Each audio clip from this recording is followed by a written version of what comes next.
Genoa City is once again standing at the edge of chaos, where every truth seems unstable and every answer only leads to more questions. What should have been the end of a terrifying chapter involving Matt Clark is instead turning into something far more disturbing. A story that was supposed to be closed may actually still be wide open, hidden beneath lies, fear, and unanswered doubts. On Friday, May 1st, familiar faces begin returning to Genoa City. Nick Newman, Sharon Newman, Sienna Bacall, and Noah Newman all find themselves pulled back into the same dangerous emotional storm. But instead of peace or resolution, what they bring back may only intensify the confusion. Because nothing about Matt Clark's situation feels final. According to Sienna Bacall, Matt Clark is dead. That is the story she is standing behind. That is the version of events she is trying to make others believe. But Sharon Newman is not someone who accepts things at face value. Sharon has lived through enough pain, manipulation, and psychological warfare to know one thing very clearly: when a story feels incomplete, it usually is. And Sienna's version of Matt Clark's death? It feels incomplete. It feels too clean, too convenient, and most importantly, it feels like something is missing. Sharon begins to question everything almost immediately. Not loudly. Not aggressively. But quietly, carefully, like someone trying to detect a hidden crack in glass before it shatters. Because Matt Clark is not just any man. Even the idea of him being gone does not bring comfort.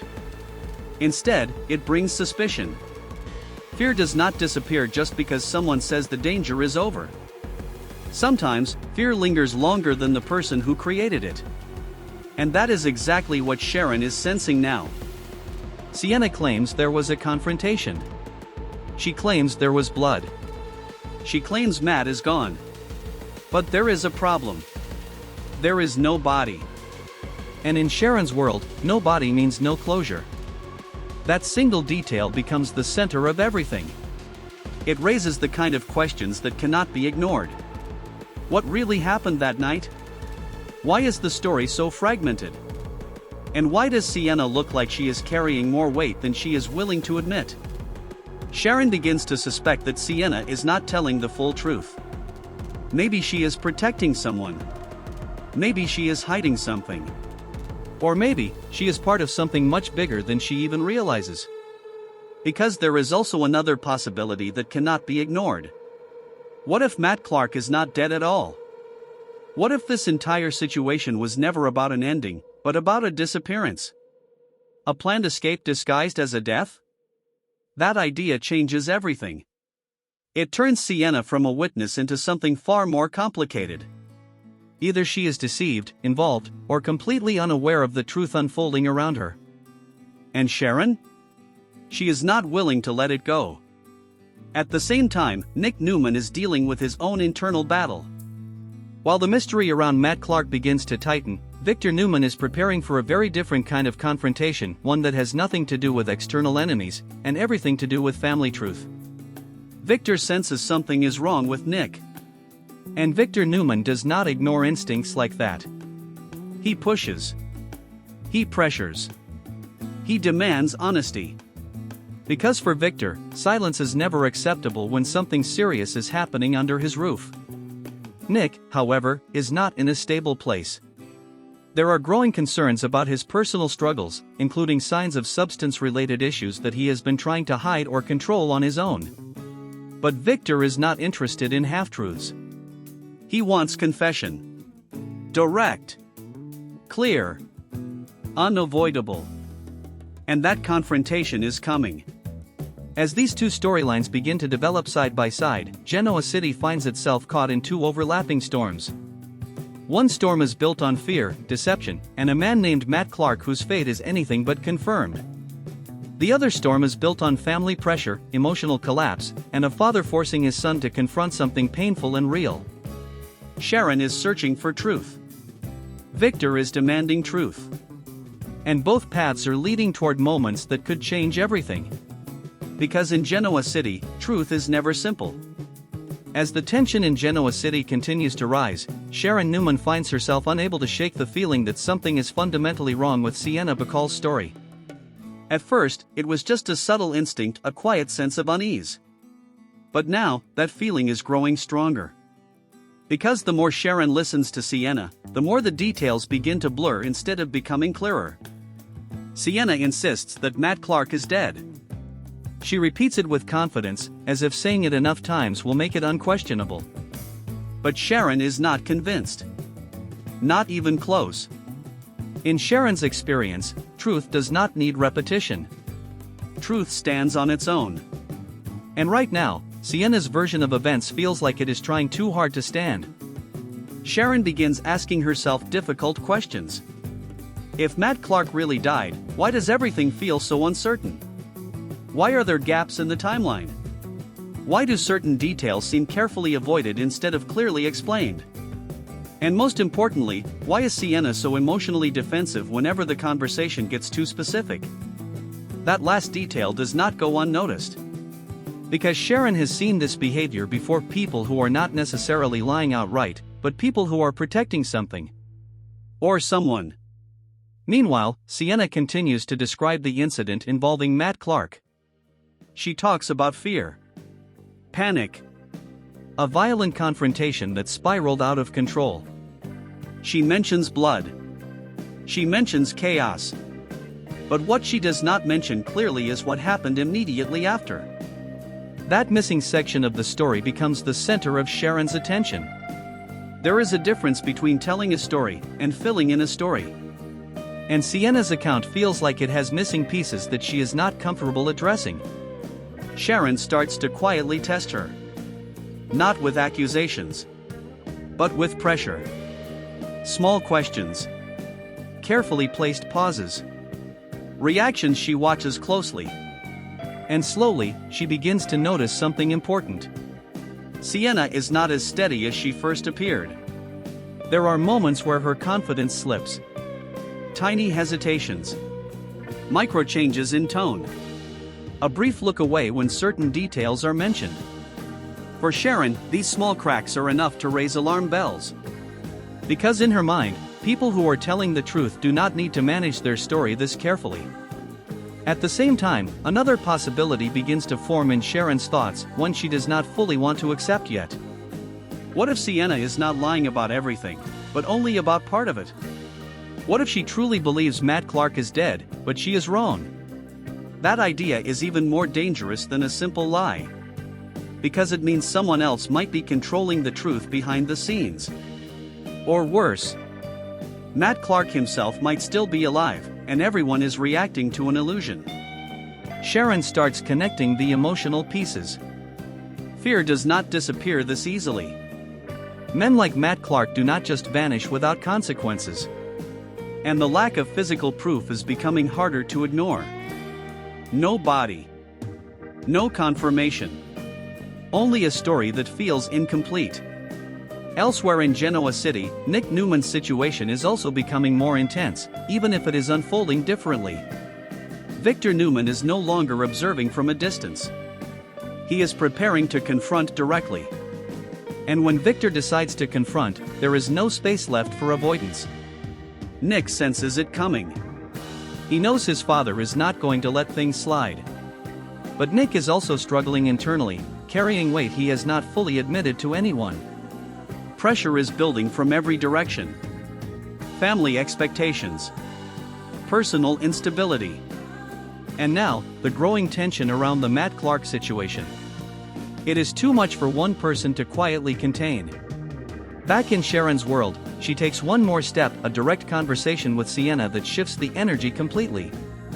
The questions become sharper. The tone becomes more focused. And Sienna finally realizes something is happening that she did not fully anticipate. Sharon is not just listening anymore. She is analyzing. And that changes everything. Because once Sharon starts piecing things together, it is no longer just suspicion. It becomes investigation. And in Genoa City, investigations like this rarely stay contained for long. Especially when the truth they are circling around is still unstable, and possibly dangerous. As this chapter unfolds, one thing becomes clearer with every passing moment. Sienna's story is not complete. Sharon knows it. And deep down, Sienna might know it too. In Genoa City, the pressure inside the Newman family is reaching a breaking point. While Sharon continues to question Sienna Bacall's version of events, another confrontation is quietly building behind closed doors, one that involves Victor Newman and his son, Nick Newman. And this time, it is not about business. It is about control, truth, and something much more personal. Victor has noticed changes in Nick. Small inconsistencies. Behavioral shifts. Moments where Nick seems distracted, distant, or struggling to keep himself together. For Victor Newman, these signs are never ignored. They are analyzed. And once analyzed, they are confronted. So when Victor finally calls Nick in, there is no warmth in the invitation. Only seriousness. Only pressure. Nick walks into the conversation already knowing this is not going to be easy. Victor does not waste time. He goes straight to the point. No greetings that feel casual. No soft approach. Just a direct demand for honesty. Because Victor Newman does not operate on guesses, he operates on certainty. And right now, he believes something is seriously wrong with his son. Nick tries to hold his ground at first. He avoids details. He redirects. He minimizes. But Victor sees through it almost immediately. He always does. And that is when the conversation changes tone. Victor becomes sharper. More forceful. He begins laying out what he already suspects. There are concerns about Nick's behavior. Concerns about stability. And more importantly, concerns about substance-related issues that Nick has been struggling to keep hidden. The moment those words are placed in the air, the dynamic shifts completely. Nick's defenses tighten. His posture changes. Because now it is no longer a vague concern. It is specific. And it is real. Victor demands confirmation. Not speculation. Not avoidance. Truth. Straight from Nick's own mouth. This is where things become emotionally difficult. Because Nick is not just dealing with pressure from his father. He is dealing with his own internal battle, something he has been trying to manage quietly while everything else in his life continues to spiral. The weight of silence is starting to collapse under its own pressure. Victor pushes further. Not out of cruelty, but conviction. In his mind, avoidance only makes things worse. And if Nick is truly struggling, then acknowledging it is the first step toward control. But for Nick, it feels like something else entirely. It feels like being cornered. Like there is no space left to breathe without judgment or expectation. The conversation reaches a critical point. Victor asks the question directly. No ambiguity. No escape routes. And Nick, for the first time, realizes he cannot keep holding everything inside without it eventually breaking loose. The silence that follows is heavy. Not empty, but loaded.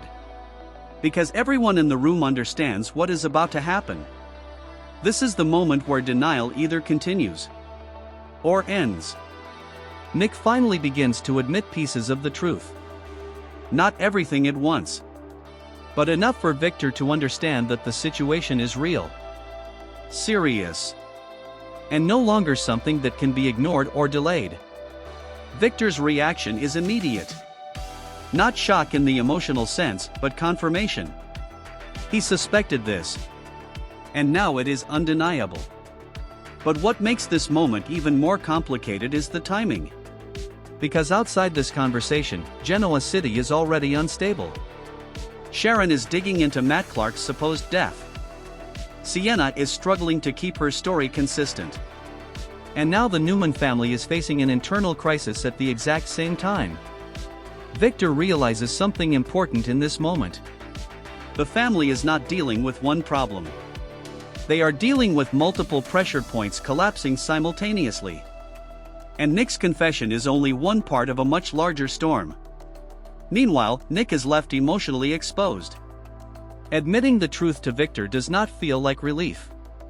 It feels like exposure. Like stepping into something irreversible. Because once Victor Newman knows something like this, it does not stay private. It becomes something that must be addressed, managed, controlled, fixed. And Nick is not sure he is ready for that level of intervention. But it is already in motion. Elsewhere, Victor's mind begins to shift again. Because even while processing Nick's confession, he is still aware of the larger chaos surrounding Matt Clark. And in Victor's world, every crisis eventually connects. He starts asking himself if Nick's instability is purely personal, or if it is being influenced by the larger turmoil unfolding around the family. That question lingers. Because in Genoa City, nothing exists in isolation for long.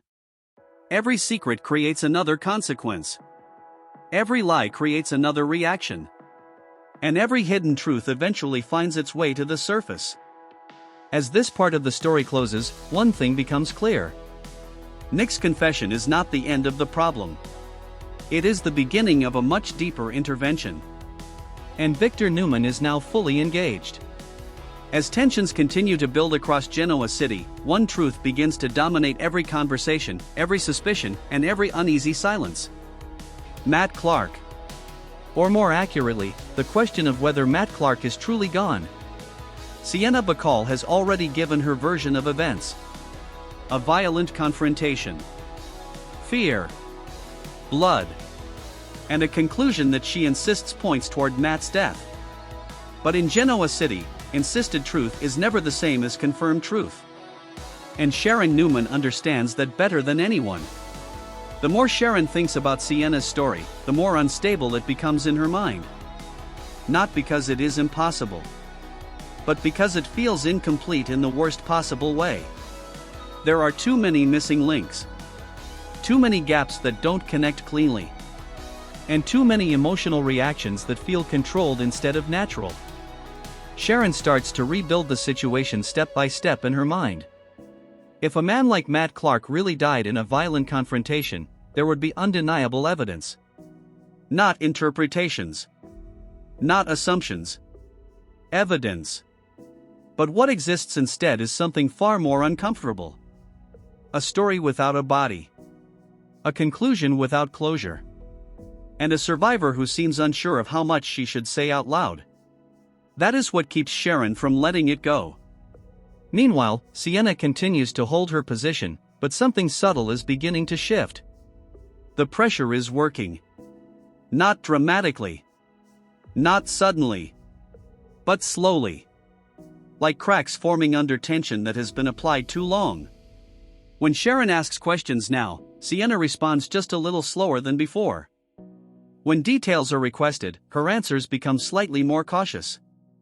And when Matt Clark is mentioned directly, there is a brief hesitation that is almost impossible to hide.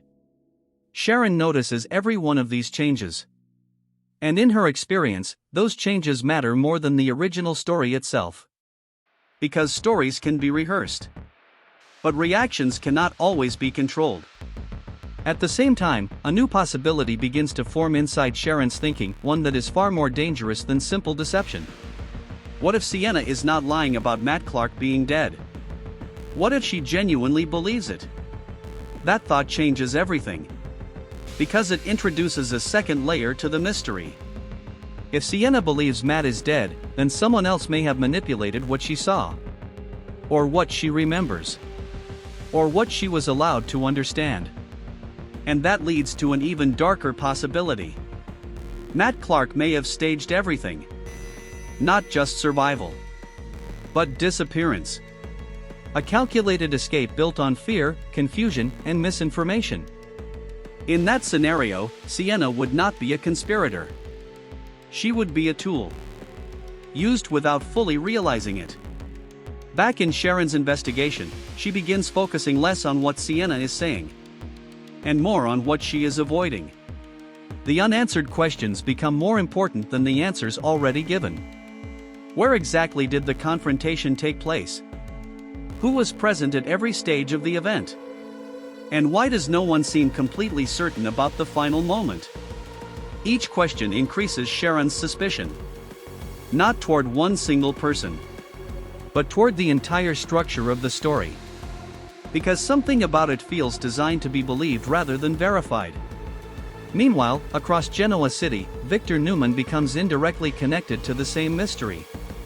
Even while dealing with Nick's confession, Victor is still aware of the instability surrounding Matt Clark's supposed death. And Victor Newman does not like instability. In his world, uncertainty is a risk. And risk must be controlled. Victor begins asking for updates, details, and clarity regarding what Sienna has claimed.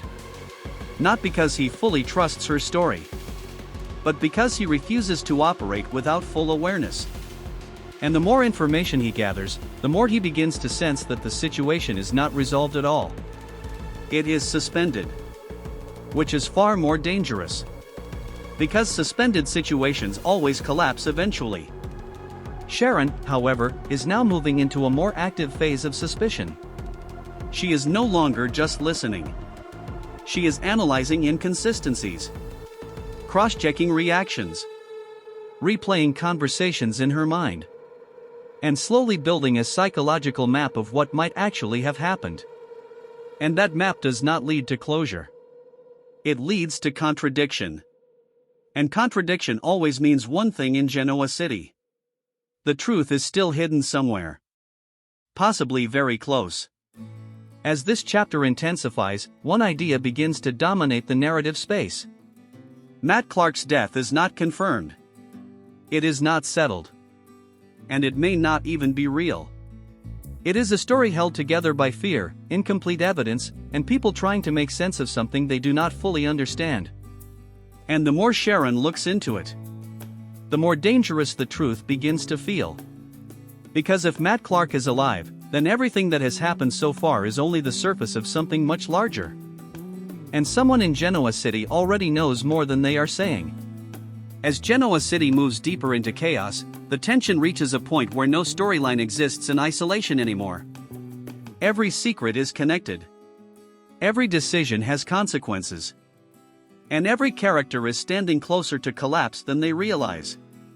While Sharon Newman continues digging into the uncertainty surrounding Matt Clark's supposed death, another major battle is unfolding on a completely different front, one driven not by fear, but by power and control. Victoria Newman is preparing for war with Phyllis Summers. And unlike emotional conflicts, this one is strategic, cold, calculated, and extremely personal. Victoria is not approaching this situation emotionally. She is approaching it like a takeover. In her mind, the Newman Empire has been disrupted long enough. And anyone standing in the way of restoring control is no longer an inconvenience. They are a target.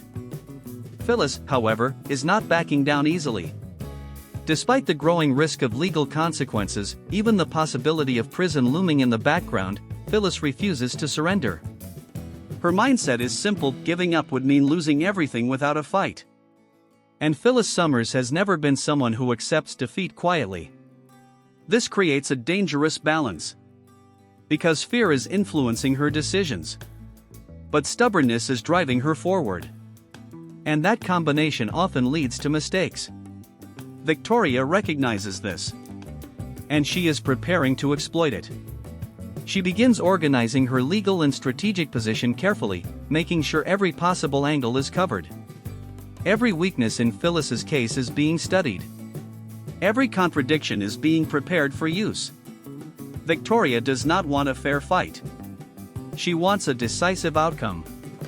One that restores control and eliminates future threats. Meanwhile, Phyllis believes she still has room to maneuver. She is convinced there is a path forward. That confidence keeps her from stepping back. But it also keeps her in danger. Because the longer she resists, the more exposed she becomes. And Victoria is counting on exactly that. As this power struggle escalates, it begins to mirror the emotional conflicts happening elsewhere in Genoa City. Just like Sharon is searching for truth. And Victor is demanding honesty from Nick. Victoria is demanding control. And all of them are moving toward confrontation. But underneath every storyline, one presence continues to cast a shadow over everything. Matt Clark. Even without appearing directly in the moment, his influence remains central to the atmosphere of fear and suspicion. Because the question has not been answered. It has only been delayed. Is Matt Clark truly dead? Or is his death just another carefully constructed illusion? Sharon's investigation suggests instability in the story. Victor's awareness suggests deeper risk. And Sienna's uncertainty suggests something was never fully understood from the beginning. That combination creates a dangerous possibility. If Matt Clark is alive, then Genoa City is already behind in understanding the real situation. And that means someone, somewhere, is operating with information that others do not have. Possibly manipulating events from the shadows. Possibly waiting for the right moment to resurface. As Victoria prepares her legal strike against Phyllis, and as Victor continues managing Nick's confession, Sharon finds herself standing closest to the most unstable mystery of all. Because unlike the others, Sharon is not focused on power or family control. She is focused on truth. And truth, in this situation, is not stable. It is layered, hidden, and possibly dangerous.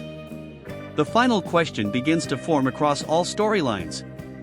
Who is actually in control of the narrative in Genoa City right now? Victoria thinks she is controlling the outcome of her legal battle. Victor believes he is controlling the truth inside his family. And Sienna may believe she has already explained everything that matters. But none of them can fully confirm what is happening behind the curtain of Matt Clark's disappearance. And that is where the real danger lies. Because in Genoa City, the biggest threat is never the conflict you can see. It is the truth that has not been revealed yet. As the episode closes, one chilling idea remains in the air. If Matt Clark is alive, then everything happening now is only the beginning. And when he finally returns to the surface, the fallout will not just affect one person. It will hit the entire Newman family. And shake Genoa City in ways no one is prepared for.